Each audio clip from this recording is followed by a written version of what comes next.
ನಮ್ಮ ದೇಶದ ಜನ ಫಾರಿನ್ಗೆ ಹೋದಾಗ ಹೇಳ್ತಾರೆ, ಈ ಇಷ್ಟೊಂದು ಸಾದಾ ಸಪ್ಪೆ ಊಟ ತಿಂದ್ಕೊಂಡು ಈ ಪಶ್ಚಿಮ ಜನ ಹೆಂಗಾದ್ರೂ ಬದುಕ್ತಿದ್ದಾರೆ ಅಂತ.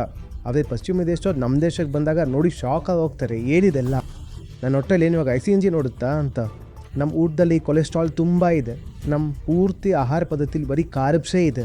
ಅದೇ ಭಾರತದವ್ರು ಆಚೆ ಹೋದರೆ ಕೇಳ್ತಾರೆ, ಆಲೂಗಡ್ಡೆ ಕೇಳಿದ್ರೆ ಟಿಕ್ಕಿ ಬದಲು ಮ್ಯಾಶ್ ಪೊಟ್ಯಾಟೊ ತಾನು ಇಡ್ತಿದ್ದಾನೆ. ಅವ್ರು ಆಲೂಗಡ್ಡೆ ಹೆಸರಲ್ಲಿ ಮ್ಯಾಶ್ ಪೊಟ್ಯಾಟೊನೂ ತಿನ್ನೋದು. ಮತ್ತು ಈ ಮ್ಯಾಶ್ ಪೊಟ್ಯಾಟೊ ಖಂಡಿತವಾಗಿಯೂ ಯಾವ ತೊಂದರೆ ಕೊಡಲ್ಲ. ಅದೇ ನೀನು ಅದನ್ನ ಫ್ರೈ ಮಾಡಿದ್ರೆ, ಅದ್ರ ಮೇಲೆ ಏನೋ ಅದೊಂದು 100 ಥರದ ಪದರ ಹಾಕಿದ್ರೆ, ಅದನ್ನು ಒಲಿದ್ರೆ, ಅದಕ್ಕೊಂದು 20 ಥರದ ಮಸಾಲೆ ಹಾಕಿದ್ರೆ ಅವಾಗದು ಹಾನಿಕರವಾಗಿದ್ದೇ ಇರುತ್ತೆ.